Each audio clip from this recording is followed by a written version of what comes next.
On today's episode of the APA podcast, we go behind the scenes of the Land Use Planning for Wildfires in California training program, a unique interdisciplinary program that brings planners and fire officials together to reduce risk, strengthen collaboration, and improve long-term resilience. The program is the recipient of the 2025 Resilience and Sustainability Award. Joining us to discuss the program are Molly Mowery, AICP, Executive Director of the Community Wildfire Planning Center, and Matt Damon, Staff Chief of Community Wildfire Mitigation Assistance with CAL FIRE in the Office of the State Fire Marshal. I'm Roberta Ruers, APA's Senior Communications Manager. Thanks for joining us. Molly and Matt, thanks so much for joining us to talk about the Land Use Planning for Wildfires in California training program today. Can you provide the listeners a little bit high-level overview of what the training program is and what it's about? Sure, I can start. Thanks so much, Roberta. So our training program is grant funded, and it was originally initiated by the California State Legislature back in 2018. And the purpose of that legislation originally was to simply educate land use planners in California on wildfire. And CAL FIRE was tasked with that.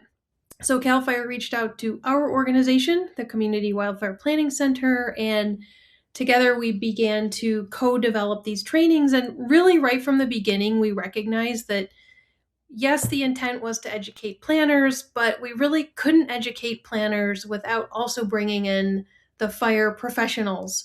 So the trainings are essentially bringing together land use planners from across California, as well as fire professionals. That could be fire chiefs, fire marshals, fire mitigation specialists, fire inspectors, you name it. Anyone really engaged in wildfire development, or I should say development-related decisions in and across California. We brought those two groups together and, of course, additional allied professions. And we do all-day trainings. They're in person. They're across California. And we facilitate conversations. We help everyone in the classroom know what do they have to know about wildfire in California, in terms of, what are state requirements, but what are best practices too to deal with, where we're building, where we're developing, where we're making decisions about where we live and how essentially we can be better reducing wildfire risk to these communities. Can I add to that as well? Please. And I think one of the kind of basic tenets, and I don't know if Molly, you were going to talk about this later, but just the way that the class is broken up, with the morning going with the concept of think like a firefighter, and then the afternoon being think like a planner. And I think that is really just adds the unique nature of the class, and having that distinction has really kind of helped with folks being able to wrap their mind around the two different kind of, in some people's minds, kind of unrelated concepts, but then bringing it together and in a way for each to be able to really absorb. And Matt, you touched on one piece that makes it unique, where different professionals are kind of putting each other in their partner's shoes, so to speak, to kind of learn from each other. What else makes this different or unique than any other kind of coursework that's available or any previous trainings that maybe were available? Yeah, absolutely. I think one of probably the first thing that makes it unique is just what is now called the Community Wildfire Mitigation Assistance Program within the Office of the State Fire Marshal and CAL FIRE. It's a pretty unique program, just in that the real goal of our program is to assist local jurisdictions with wildland-urban interface regulations and other concepts, specifically dealing with the safety element of their general plan. Also, one of the goals of the program is to help establish relationships and to make connections and to facilitate collaboration. And I think that's just really kind of come through in our delivery of the class, working with CWPC and bridging that gap between different groups, whether it's firefighters, fire marshals, local planners, building officials, other interested stakeholders, and just helping to facilitate those relationships. Yeah, if I could add to that, And I know we've already said this in so many words, but I think it's a really important point, is that this is a really unique training in the sense that it's bringing two distinct disciplines together to engage on a topic that is multidisciplinary. The wildland-urban interface requires different disciplines to help solve this challenge. And, we see a lot of trainings for planners. We see a lot of trainings for the fire service. We don't see trainings that bring those two groups together at the same time. So I think that's what makes this unique, as well as the sustained nature of the trainings. We've been really fortunate too to get sustained funding through CAL FIRE for these trainings so that they're free. We've been doing it for 4 years now. I think we see a lot of other training programs kind of come and go, but this is something over time that, we've been able to sustain and continue, and we continue to see demand for it. So that's really exciting because, we didn't know how it would start out, but it's been wildly successful from the beginning, and just feel really fortunate that we can continue to offer these trainings at no cost. You mentioned, Molly, that you're now in the 4th year of offering these trainings. What have you both learned from the planning side and the fire service side from the very first training to where you're at right now?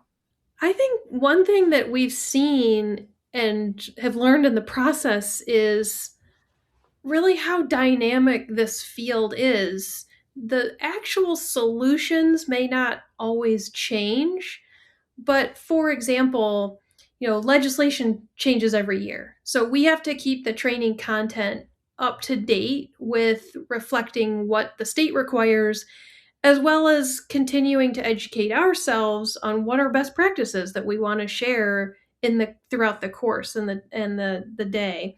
And so a part of that is we're learning from the participants too, because we get all of these planners and folks from different jurisdictions from across the state. And it's really helpful because it's like a continuous feedback loop where we share information and we also receive information. And so it's almost like a constant spiral of improvement as we, continue to offer these trainings across the state. To add to that, I guess a little bit too, is one of the things that I've really enjoyed seeing through the course of the class is the way that we'll see the different functions, whether it's fire marshals talking to planners, especially in the morning, and to where they're able to bring up local examples of things, and to where a fire marshal from one jurisdiction might be helping to explain a fire concept to their planning manager or planning director or their staff, and to where they're not only learning from the cadre and the things that we're trying to share, but also learning from each other. And they can cite local examples. They can really just kind of add to where each class is kind of unique and they're sharing different things. And so they're not only hearing from us, but also from their partners. And it really just kind of helps to build their relationships and build those connections, even at a very small level for the participants of the class. Thinking back, it can be this year number 3, the first year. What was one of the biggest challenges that you had to overcome putting together this program, finding educators to come and help? What was something that you thought you figured out you had to overcome? Some of the challenges were really just related to timing of the fire seasons, or I use the term seasons loosely here, but we definitely had some of the communities that we were planning to offer trainings in directly affected by wildfires. And so, or in some cases, ironically, floods. So we really had to accommodate what the needs were. In all cases, we were able to reschedule, but we wanted to obviously be sensitive to what the capacity was, because we have emergency managers, fire folks, planners that all would be engaged in local recovery efforts for any type of disaster. And so we had to just sometimes find different venues, change the date, etc. And I think it wasn't really a challenge we anticipated from the beginning, but of course, probably looking back, not surprising that this would happen in a state as active with potential hazards as California. I think another big challenge is working on the translation of concepts, whether that's some of the fire concepts into concepts that planners, that building officials are understanding in a really straightforward way, and vice versa, of taking some of the planning concepts and presenting it in a way to where the fire officials that maybe don't have a background in planning or some of those other concepts. And I think through the diverse makeup of our cadre, as well as really learning from the students, and like Molly said, the class really evolves over time, or has evolved over time, and taking some of those different things and then integrating it into the presentation of classes as they go along started as a challenge, and then I think kind of has turned into really a strength of the class, of really being able to effectively communicate concepts to the wide audience that we have. And I imagine the participants, like to your point, Molly, that you have communities being impacted in real time by these wildfires, that this ends up being a very deeply personal experience too, because it's not only your community, they might be experiencing loss, or friends or family as well. So there's sort of an even deeper rooted element, I think, of this is personal, it's real, we're living here, this is our home, our community. Yeah, to that point, specifically at the beginning of our trainings, we will sometimes ask participants, and we'll have anywhere from 30 to almost 50 people in any given training. So it's a really good group of folks. And we will ask, how many of you have experienced wildfire in the last year? And we've had some classes where everyone raises their hand. So to your point, Roberta, it's personal, it's professional. When we talk about impacts and we have a discussion on what types of impacts people have experienced in their communities, again, it's very, I almost want to say it's very humbling to look at the types of experiences and have people share, what they've gone through in relation to wildfire. Some of them, even for communities who have experienced wildfire 5 years ago, and many of those planners or fire professionals in the room are still also dealing with the long-term impacts from those fires in their professional work. So it really is eye-opening to appreciate how deeply this touches people across the state. Can we transition maybe to a happier subject area of some successes that you've seen coming from the program? I mean, we talked a little bit about two distinct professions kind of building a greater understanding of what everybody does in their day job. What other sort of successes have you seen, small or big scale? Seeing just some of the relationships, I think that's one of the things that is really important to me, and something that I've seen over the course of my career, just how important that is, and seeing several times over to where folks will come into the class and then at a break or at the end of the day, to where you'll have folks that are from the same jurisdiction and didn't even realize it. And they walk away from the class having the shared experience of taking the course and then making that connection. It's like, oh, wow, there's like 3 projects that I'm working on that I had no idea who to talk to. And here you are. And seeing that, and it, like I said, it hasn't just been once or twice, but really numerous times over the course of, gosh, I think we're at almost 30 classes now that we've presented. And just seeing that play out is just so, it makes me feel really good just to see those relationships build, because the lack of that relationship really just makes everyone's job harder and makes it more difficult for us to meet all of the really shared goals of wildfire mitigation. And it's just, it's really great to see that. We also do a breakout activity in the afternoon, and it's called our plan alignment exercise. And we get essentially what we do is we first have the lecture part where we talk a lot about different plans, like the general plan and the general plan safety element, other types of community plans. And then we talk about a community wildfire protection plan and the hazard mitigation plan and how all of these plans are meant to align and fit together or support one another. And then, we know people work on a lot of other plans besides those. And so we have breakout groups where, 5 or 6 folks get together. We try and make it as mixed up as possible. So there's a diversity within each group. And we ask them to share plans that they're working on, and they might be very different. They might be, emergency management related. They might be open space, or recreation, or trails plans. They may be watershed related, or specific plans, or master plans, community plans, you name it. And so we get a really wide variety of plans that people discuss within their breakout groups, and we ask them to pick 3 plans and then talk about how they could work, how they could align or support one another.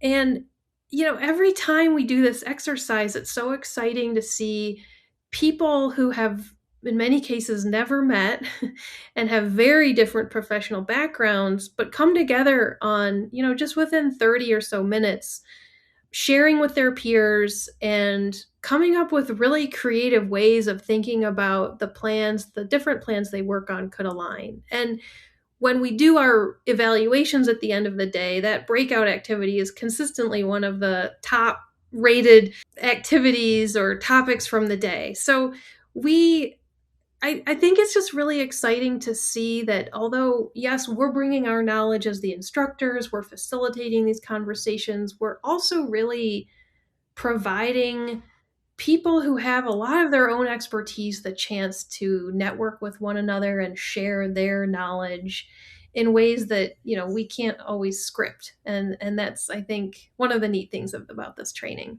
The training itself, the state of California, is geographically very big. How does that managing just the vast span of the state itself come into your training programs and planning where to hold them, when to hold them sort of elements?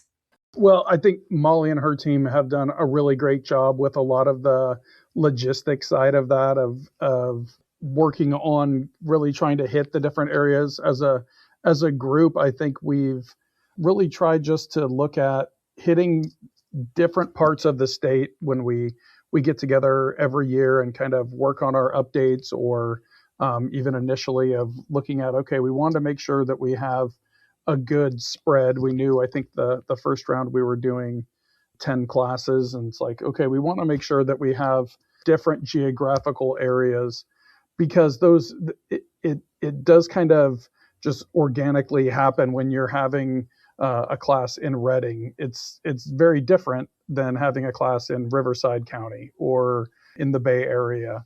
And it just kind of happens that sometimes there'll be folks that are traveling a great distance to go to the class, but usually it's more or less within a few hours. And it does lend itself to those classes being very different, because it is they have kind of shared experiences, or they have shared backgrounds, or shared similarities just within those different areas. The other thing I would add to that is, Matt, from your end, from the Community Wildfire Mitigation Assistance Program staff, it feels very regionalized because you have staff coming from those areas, from those, like, the regions or the counties that they work in. And so it becomes, I think, much more personal when you have communities working on, let's say, their safety element update in their general plan, and then you can partner them directly with the CAL FIRE person that they would be working with to support that safety element update. And so that changes with each class as well, and I think it gives it a more localized feel to it, besides just, someone from CAL FIRE is here. That's a great point, and thank you for reminding me of my own staff. But no, that really is, again, kind of to the earlier point of that relationship building. It does provide a really good opportunity. We have staff that essentially are spread throughout the state that have a handful of jurisdictions that they're all more or less responsible for all the different aspects of our program. And so that gives them a good opportunity, especially to have some face-to-face time where maybe they've only met in virtual meetings or in emails. And so that is just another great offshoot. We always ensure that we have our staff attending those classes when there's we'll look at the makeup of the class ahead of time to see the different jurisdictions and make sure that we have all of those covered. And it really has been a nice kind of side effect that we maybe didn't anticipate, but it's really played out as just a fantastic opportunity to get people together. And there's always at the break times or at lunch, great conversations that we're always kind of hearing in passing, or oh, I think I need to go over and join that conversation, just with those nice little opportunities. What's next for the training program? I believe you're piloting a course or two in Washington State. Yeah, in fact, we already have. So the Community Wildfire Planning Center, CWPC, we were really fortunate to get a generous grant from Resources Legacy Fund this past year. And my colleague Kelly Johnston and I were able to take the model from the training programs that we're doing with CAL FIRE in California and take those concepts to Washington. So we worked really closely with the Washington Department of Natural Resources and Department of Commerce and a lot of other state and local agencies and organizations. And we took the concepts of think like a firefighter and think like a planner that Matt shared earlier, but we customized them for Washington and matched them more with where Washington State is at. And so we had 2 trainings last fall, and we are also fortunate to be able to plan 2 more trainings in Washington this coming year. And so we're excited. It's been also very well received there. And I think what we're finding is, although sometimes we get asked, could you offer these virtually, we find that, I know it sounds a little corny, but the magic really happens in person. And we realize that sometimes it can be hard for people to take a full day off, or not off, but a full day to attend the training. But truly, as Matt was talking about, those relationships really get built by interacting directly with peers. So we are always looking for ways to take some of the education and learning from these trainings and bring them to wider audiences and make them accessible through other avenues, like Matt and my colleague Kelly and our other colleagues, Shane Vargas and other folks from CAL FIRE. We have presented at the APA California chapter annual conference, and we will, I'm sure, continue to do that and other similar venues. But like we said, the core of the program really has been these in-person trainings. And so we do plan and hope to continue offering those, both in California and Washington and maybe beyond.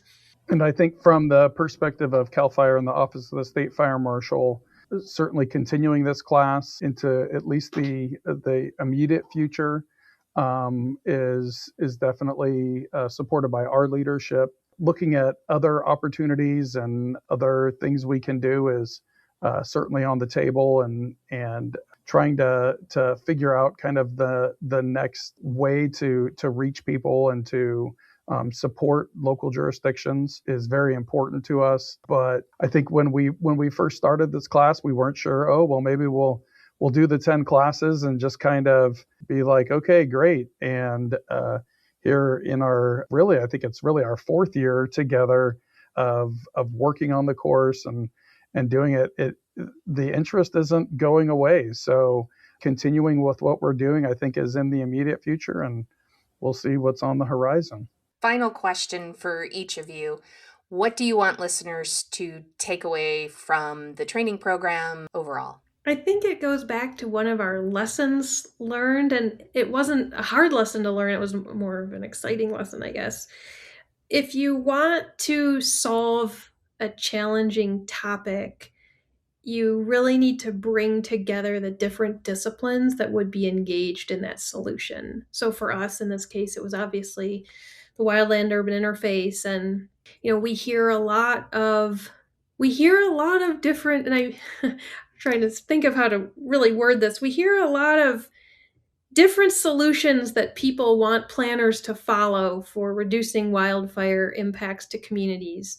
But those solutions don't always engage planners in that process. And so I think this is really unique in the design, and I think that is what could be replicable to other similar topics where there's multi-disciplines that need to engage in positive planning outcomes.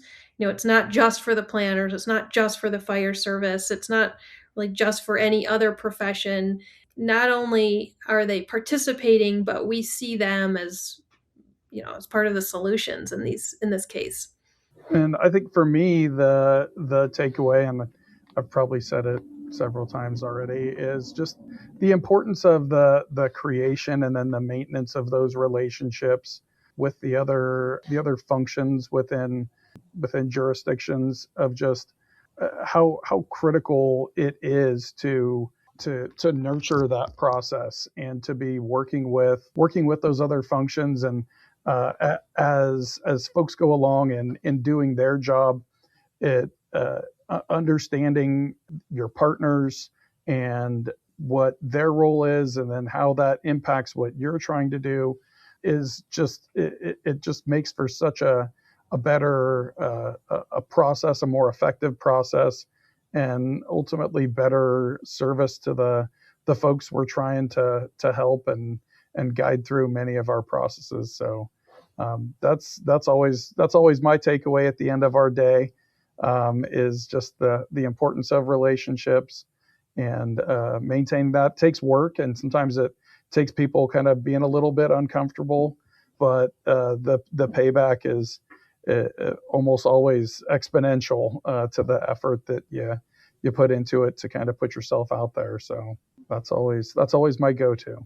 I want to add one more thing too, because I think it's implicit in everything we're talking about, but I want to make it more explicit because our organization works with, and we have worked with, states and communities and state agencies all across the country. And I think it's amazing what CAL FIRE is doing to invest in supporting land use planners across the state of California. It's, many other state agencies are interested in this type of effort. They would, I think, love to do something like this themselves, but CAL FIRE is really making it happen and investing also in training their own staff to, to learn more about land use planning so that they can be more effective in working with communities. And so I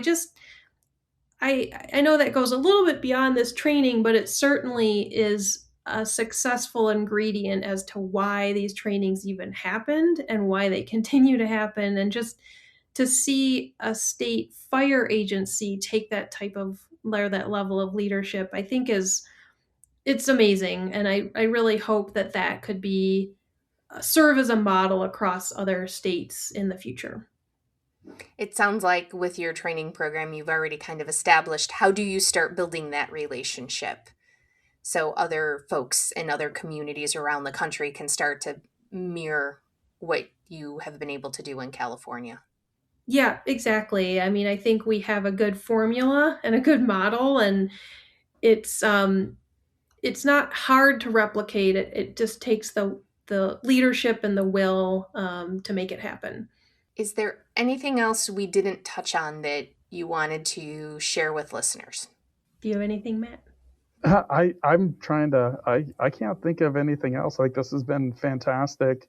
Thank you for having us and me. And I think it's just quickly, Molly talked about attending the California chapter conference of the APA, and we always hear when we're walking around and people do the name tag read, and they're like, "Oh, what's Cal Fire doing here?"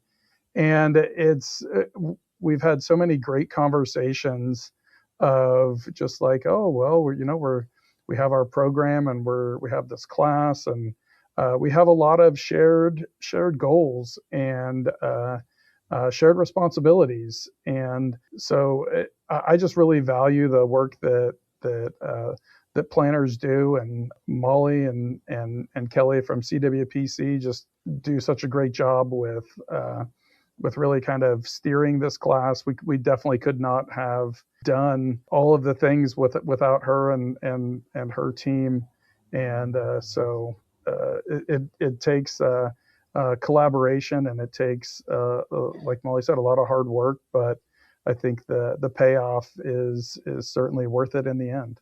Well, I think you have established a great example. I think that what's also interesting to reflect on is where and how far the planning profession has come just in the past 10 years. And speaking of, conferences and topics, there's always been a small group of us planners, dedicated to studying hazards and talking about the importance of hazard planning. But you've really seen the interest and enthusiasm for this topic ramp up. So I know that's one of the reasons why these trainings are really successful. We're no longer in the phase of trying to convince planners why they should care about this topic. We've moved into the phase of people want to know, and they want like very tangible solutions. Tell me what I can really do in my community. So I think that's one of the benefits of these trainings. It's the right timing and the right level of information for what planners are looking for now. Molly and Matt, for anyone who's interested in learning more, where can they find information about the training program?